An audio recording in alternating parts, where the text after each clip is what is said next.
Само 10 од 109 одделенци ја примиле вакцината против ХПВ вирусот во пунктот за вакцинација во поликлиниката Ѓорче Петров.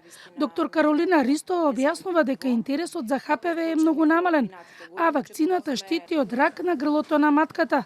Ристова објаснува дека досега оние кои се вакцинирале, никој не пријавил несакани последици од ХПВ вакцината. Навистина имаме локални разлики, се уште доминираат со многу низок опсег на вакцинација оние урбани средини како што е Центар, Аеродром, Карпуш, додека имаме средини како што е Шуто-Оризари, како што е општина Сарај, каде што навистина дури и цели класови доаѓаат и се комплетно имунизирани. Намалениот број на опсег на вакцинација сметам дека е како резултат на ширењето дезинформации, посебно на социјалните мрежи измеѓу родителите, нивната неинформираност, меѓутоа и добивање несоодветни информации, неточни информации од страна на нас како медицински лица.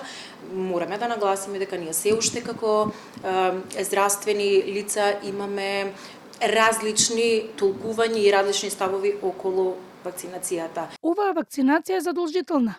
Ја примаат и девојчиња и момчиња.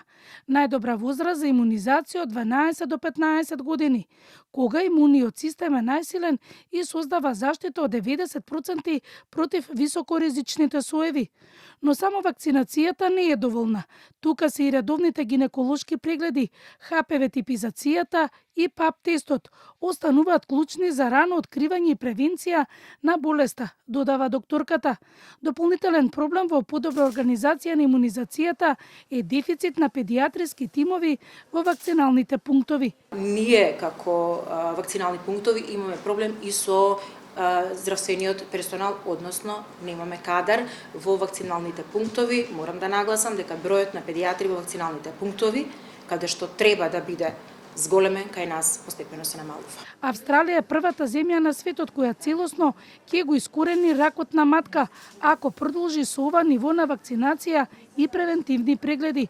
Австралија во 2007 година е меѓу првите земји кои воведоа задолжителна програма за вакцинирање за девојчиња. Потоа беше проширена и на момчиња.